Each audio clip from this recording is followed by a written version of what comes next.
What did you think about your AP questions that you did last Thursday?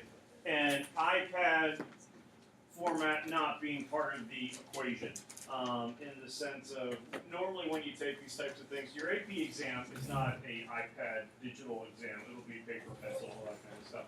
And normally when we do the AP style multiple choice, we don't use an iPad. Having a substitute that day, it just worked out well. You could submit it. I got the grades right away. Didn't have to worry about collecting Scantron and all that kind of stuff. But so far as difficulty of questions, amount of time to answer the questions. There were certain types of questions I did not like to answer, or I really like this kind of question that was out there. What do you think? Anything striking about any of them? I hate the ones where it gives you like 3 different statements, and it's like, which of these are true? But like the Roman numeral ones? Yes. Okay. I hate those. The good news, and I'm not like pinky swearing on any of this, but for the most part, the Roman numeral questions have been phased out. So you're probably not going to deal with them all that much. Now, we're still going to use them, so that should 2018 be the year of the Roman numeral, coming back, you have experience with it, you'll probably be answering 1 or 2 out of roughly 55 questions, if you answer any at all. But historically, Roman numeral questions are ones that people don't like. And I've also had some people today tell me that they don't like the accept questions. And the accept is in all caps, so you should be able to locate it, but they don't like the fact that for them they were thinking it takes longer to answer those questions, because rather than finding one thing in the paragraph, you have to find the 4 things to make sure that other one thing is not there.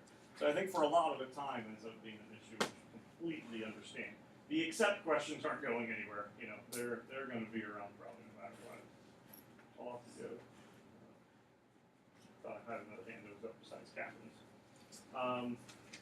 You had 15 questions. And again, it is not May. You're not taking an AP exam tomorrow or anything like that. 15 questions, reading the passage, answering the question should take about 15 minutes. Now, most of us took longer than 15 minutes, so don't feel bad about it and don't go, or something like that. I'm not worried about it. The setup took me 40 minutes.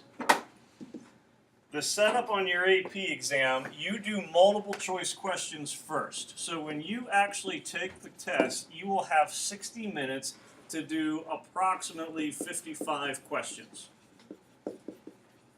Those 55 questions are going to be divvied up over 4 passages. So each passage is going to be in the ballpark of 12 to 15 questions. Now, one big thing to understand about shooting an elephant, these are AP style questions to go along with the length of your passage. You would not be reading something as long as shooting an elephant on an AP exam. Length of a passage for an AP multiple choice would be in the ballpark of the Kurtz passage that we looked at yesterday with rhetorical analysis. And some would be shorter, maybe 40 lines. Generally, I'd say 55 to 75 ends up being pretty average. The other nice thing when you take your AP exam, it's in booklet form. So you open up the book, you have passage on the left side, the left page, questions on the right page. When you turn the page, the passage is there again on the left side, the questions are there on the right. So that whole page flip thing, you don't have to worry about when you take the exam.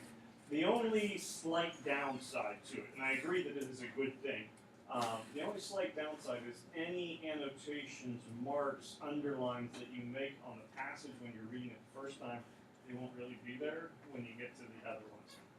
I don't remember if it was your class or if it was 7th period. I say like the no highlighter thing. Yeah, you guys got all upset about that one. No highlighters.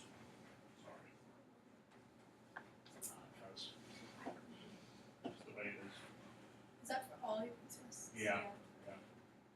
No mechanical pencils. What? No mechanical pencils. And your essays would be in pen. No mistakes. No, you just cross it out. Yeah, you cross it out. Which actually is good because it takes less time to cross something out than actually like erase it and all that kind of stuff. So 4 passages, 55 questions. You have about 60 minutes. Just like the rhetorical analysis and essay questions, these will all be non-fiction. So you're not going to have a passage coming from Heart of Darkness and then answering multiple choice questions about it. You get a 10-minute potty break. Stretch your arms after the multiple choice. Then you have 120 minutes to take care of the 3 essays that you would be writing. So multiple choice first, break, 2-hour writing last. How you divvy up these 60 minutes are up to you. They're not going to go after 15 minutes, move on to the next passage. After 15 minutes, move on to the next passage. So you have a block of 60 minutes for multiple choice. You have a block of 120 minutes for those 3 essay questions. Marina and then me. With the multiple choice, they give, I think it's a 10-minute warning and a 5-minute warning. There's at least a 5-minute. 10-minute one, I don't remember for sure. For the essays, and this is good, they will tell you 40 minutes have passed. You should probably move on to your second essay. 40 minutes are left. You should probably move on to your last essay, and then 5 minutes are left. But when they say 40 minutes are passed, it's not turn the page, you must answer question number 2. It's just a suggestion. So if the first essay question takes you 45 minutes, you're still okay. You can spend 37 and 38 on the other 2 questions. You're perfectly fine with time. I thought it wasn't required that you give time bonus if you're proper. Yeah, they are like required to give. Yeah. Yeah, they should. Okay. I mean, it's been a long time since I took mine, but they are definitely supposed to. I just forget. I think it's 5 minutes. I don't think they're not going to go. Yeah, 5 minutes. Yeah, 4 minutes. Yeah, 3 minutes because that'll get too distracting. And there will be a clock that you can also look at as well. That's what the times would be based on. So this test will end at 9:38, and you can reference that clock. Are the 3 essays going to be based off of the passages From the multiple choice passages, totally separate entities. I mean, maybe there's a common, I don't even like a common theme, maybe 2 are kind of similar for some reason, but that would be coincidence. That's not going to be purposeful. I don't remember if I said this or not yesterday. The essay portion makes up 55% of your overall AP score. The multiple choice makes up 45% of your overall score. So the essay is obviously worth more, 10% more, but that's still a significant portion, 45%. You can put yourself in a really good position based on your multiple choice score going into the essays where there's not as much pressure, or if you struggle on the multiple choice, then you really have to take care of business with the essays. By the end of the year, this will be a strong suit for us with the multiple choice. Essays will be fine with 2, but the multiple choice isn't going to be a terrible, fearful, horrible experience. We'll be pretty good at that point going into it. Essay scores are on that 1 to 9 scale. Your multiple choice is on a 1 to 5 scale, just like the whole AP exam is. And 3 or higher is considered passing. 1 or 2 would be considered not passing. Anyone have any idea how many percentage of multiple choice questions you need to get right to be passing? Out of 3? 60%, 82%. 63, that's a very specific number. Close. 63% is what you need for a 4. For a 3, you need, and these are approximate, they can vary from year to year, about 50%. 33% would give you a 2, anything lower would be a 1.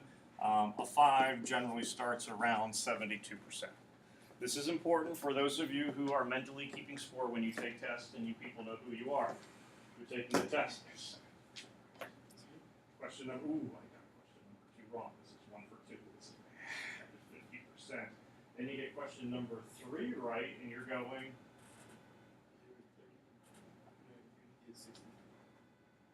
Close enough. Hopefully you don't do this on your math test. You get 67%, which you're going, that's still a D. If you're that kind of person, you can't do that during an AP exam because you can't be thinking about A's and B's and C's and D's and all that stuff because 72% is a C minus, but you get 72% on an AP exam, you are doing exceptionally well. You can't be beating yourself up about, hey, there's 1 out of every 4 questions that I'm missing. Don't worry about it. Keep going. If you're getting 60% of the questions right, might not be up to that 63% for a 4, but you're still doing really, really well, or at least putting yourself in a positive position moving into the essays. Now, this does create, though, a little bit of an issue for us. Nice job. You got a 63% on your AP multiple choice.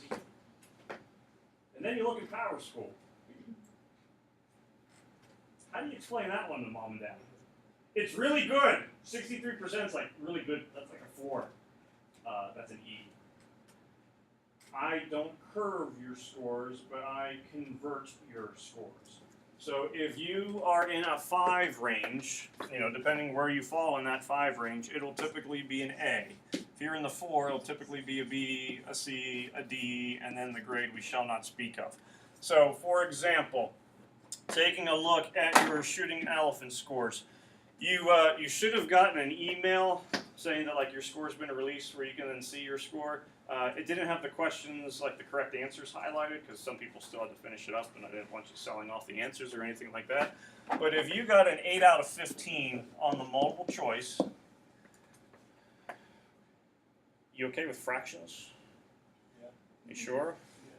Yes. 8 out of 15. I don't need a percentage, but that's greater than 1/2, which is more than 50%. So this would be passing.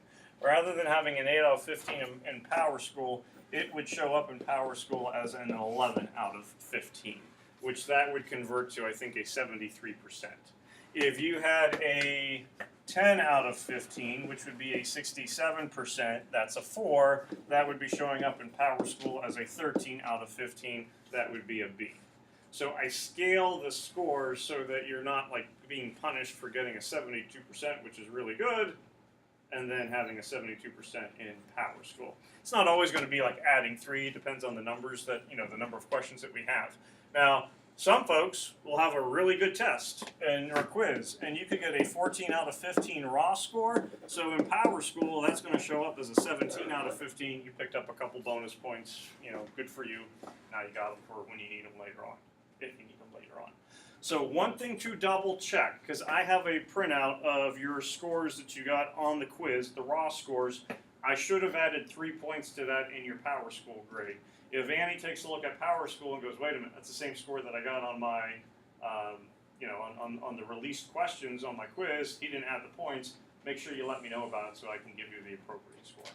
But your multiple choice will get converted because you shouldn't get punished with the 50% for passing the AP multiple choice questions. Where can you see how many you actually got right? I'm not entirely sure. Because I don't know if I got What I did over the weekend or on Monday, which was only yesterday, I hit release scores, which it then said an email will be sent out to all the students. So your student Gmail should have then got a release score where it would say this is the score that you got.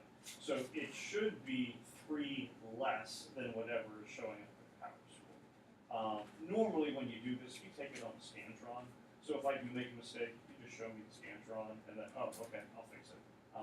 This one's just a little bit different because you don't have the Scantron. But there should be an email in your Gmail account that would, whether it takes you back to the form or just gives you the score, I'm not entirely sure. I haven't done it. Is there another question?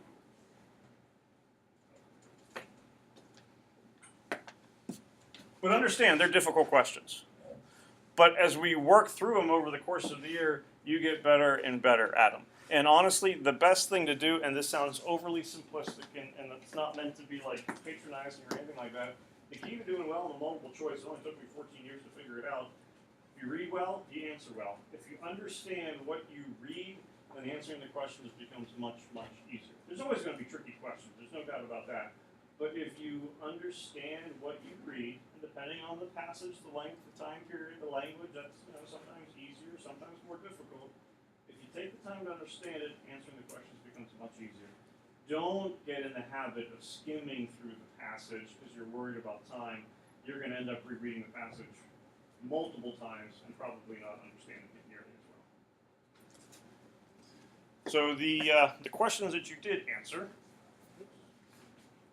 what did I do with mine? Rebecca, you stole my stuff.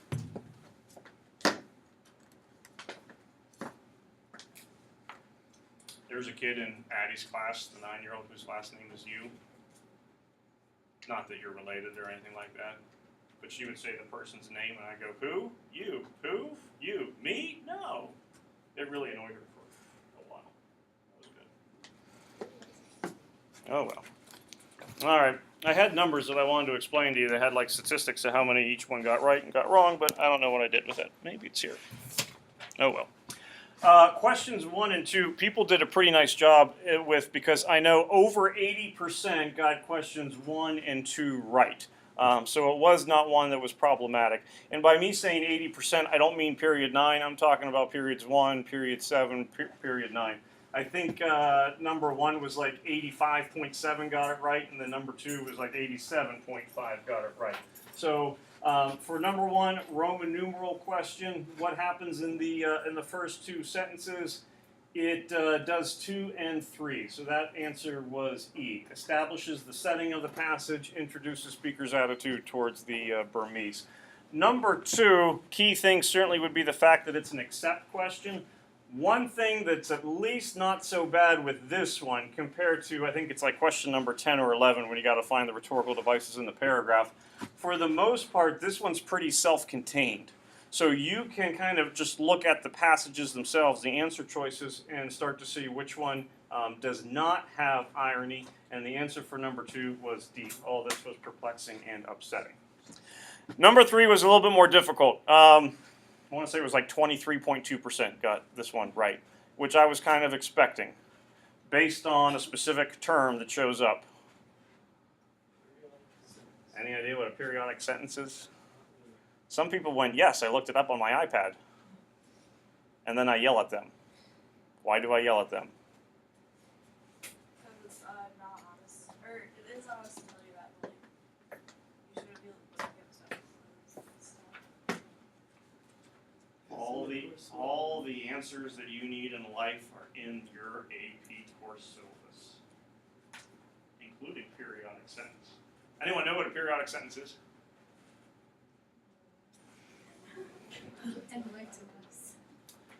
Periodic sentence is a sentence where the main idea is at the end of the sentence. So if you were to go, after suffering through 7.5 hours of school and slaving away at work for 5 hours and then taking out the trash and emptying the dishwasher, I submitted my Grapes of Wrath essay, that would be a periodic sentence. A traditional sentence would be, I submitted the Grapes of Wrath essay after 7.5 hours of school, 5 hours of work, so on and so forth. So if the main idea of the sentence is placed at the end of the sentence, it's periodic. You have a lot of literary devices that are in your syllabus. We're going to do literary term quizzes. This is down the road. Don't worry about it now. In like November, December. And part of the idea is just to get you more familiar with this stuff so that when it does show up on something like this, you're familiar with the word. So periodic sentence just means the main idea is at the end of the sentence. So for this one, there are periodic sentences in that passage. There are parallel structures. There was not an extended metaphor. So the answer for this one was B, 1 and 2 only. But I knew periodic sentence was going to throw people off. And I also had a pretty good idea that number 4 was going to throw some people off. And this is an accept question. So paragraph 4 is on page 647.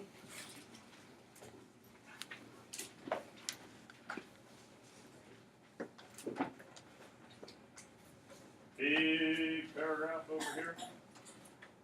Which rhetorical devices do you see or read? There's quotation. It's always the first one. How do you know? Because there's quotation. Good point. Can't really argue that one.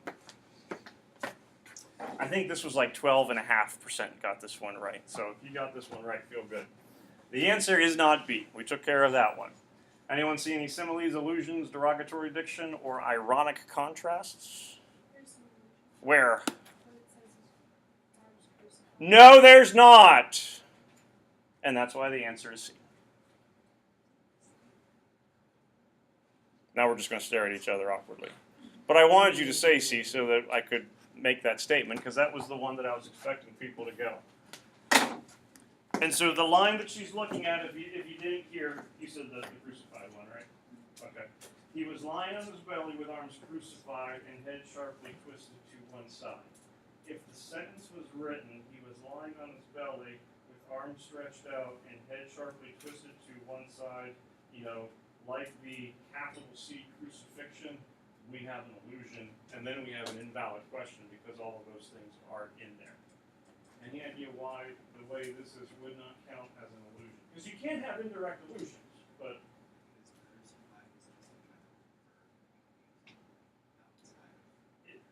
by using the term crucified, it doesn't have to go back with that religious sense. Now, I bet 90% of the time, if not higher, that term gets used, it's in a religious setting. So if you put C down, don't beat yourself up about it, even if I know it. Because that's probably what about 87.5% of the people put for the response. But in this case, it doesn't have to be like that religious sense. Which begs the question, okay, well, how can you tell if it's a direct illusion or an indirect illusion? Because it can be kind of difficult with that sense.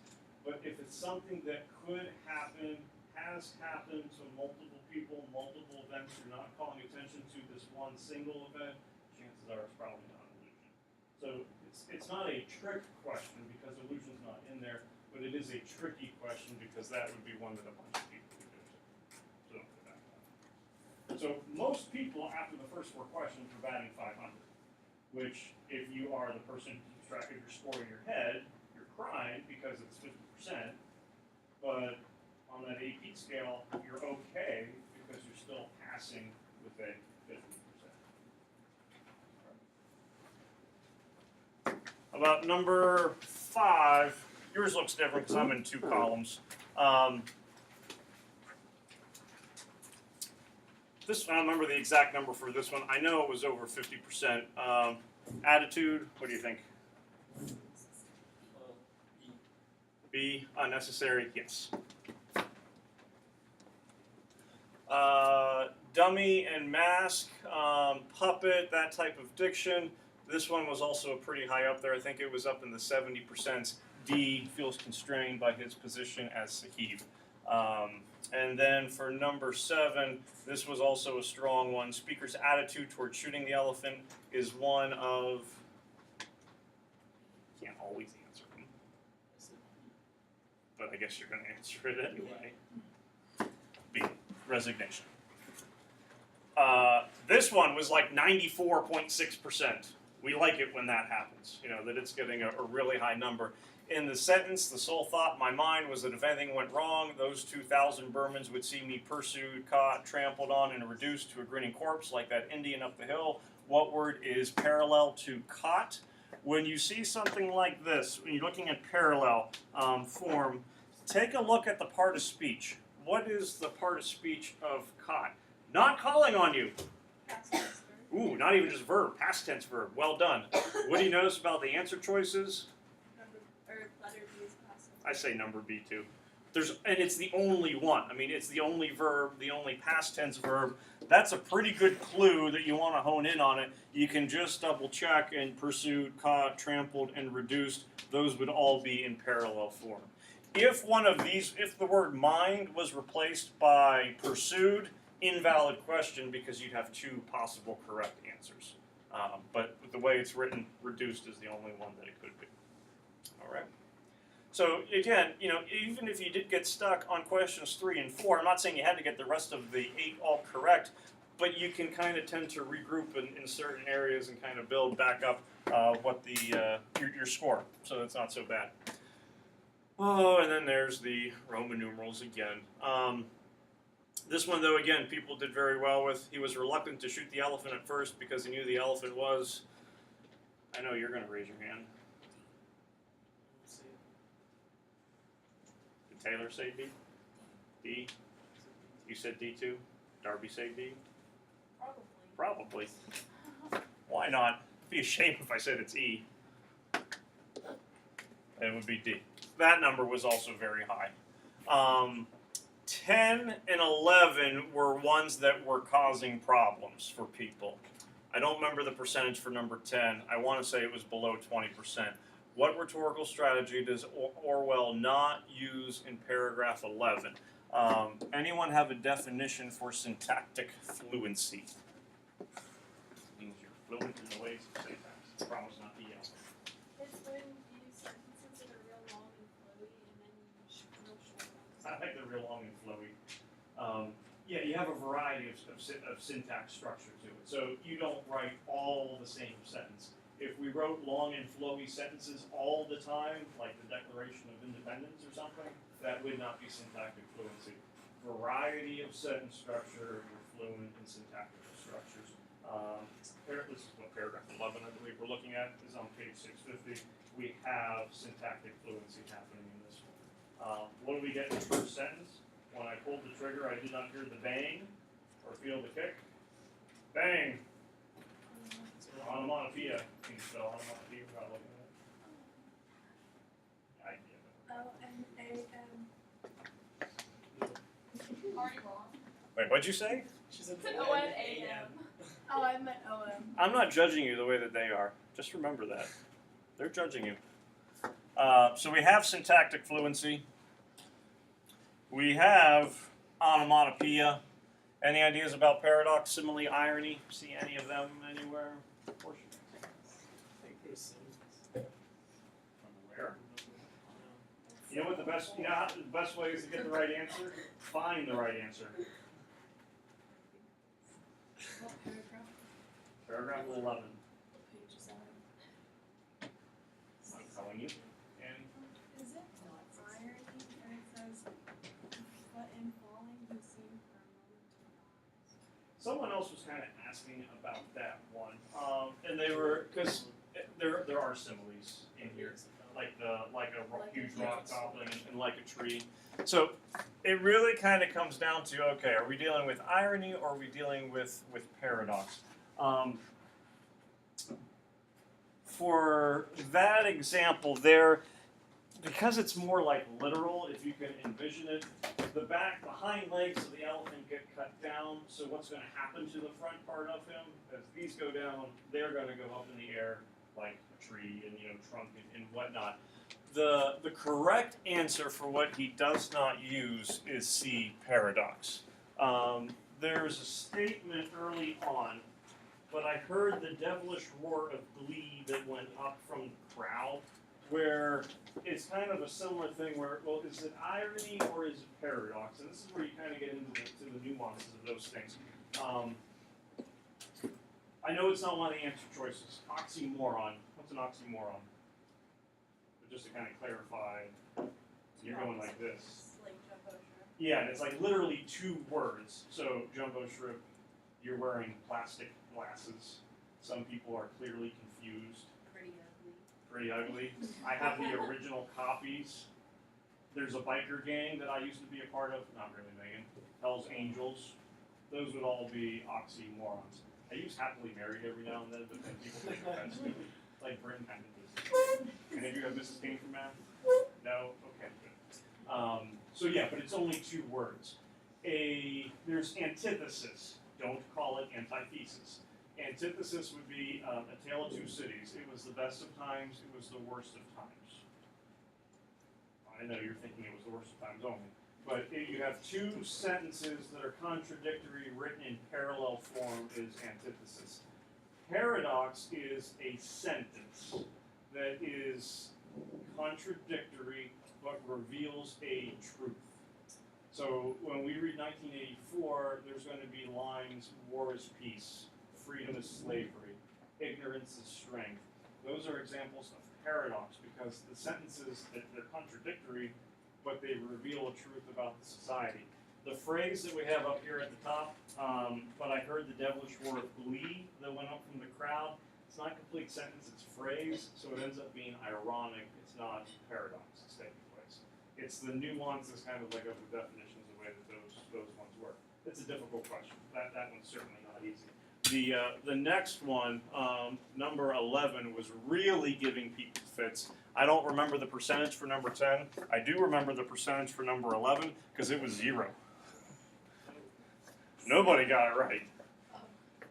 In 9th period, in 7th period, in 1st period. It's kind of impressive when you think about it.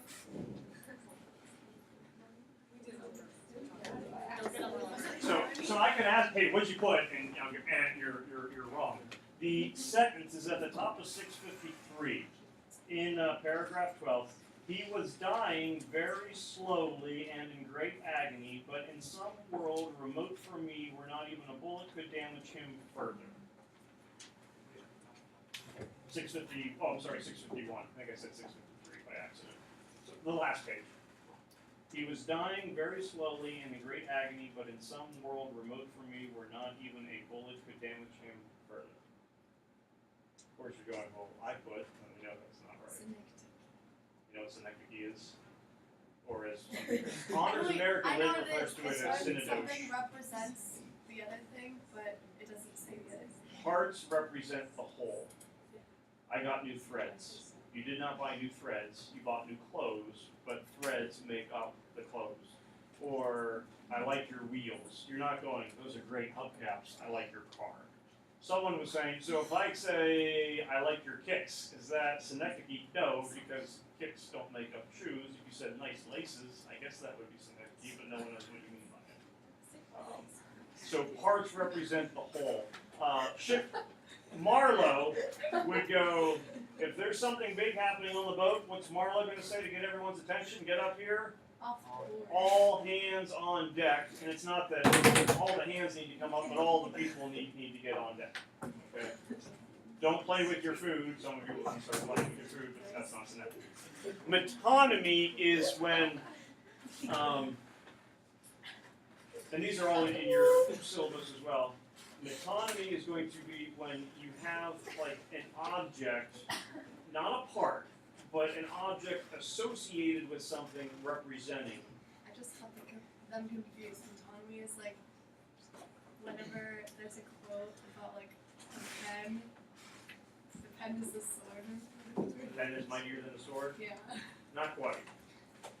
If we said the White House released a statement, the House did not release a statement, but by saying White House we mean the presidency.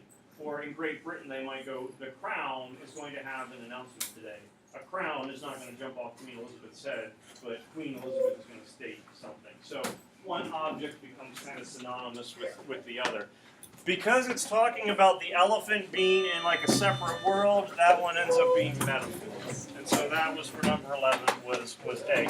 Most of the others were pretty good. The only other one that kind of threw some people off was 13, and the answer for that one was agitated. But otherwise, they were solid. Thank you, Rebecca. I have your essay.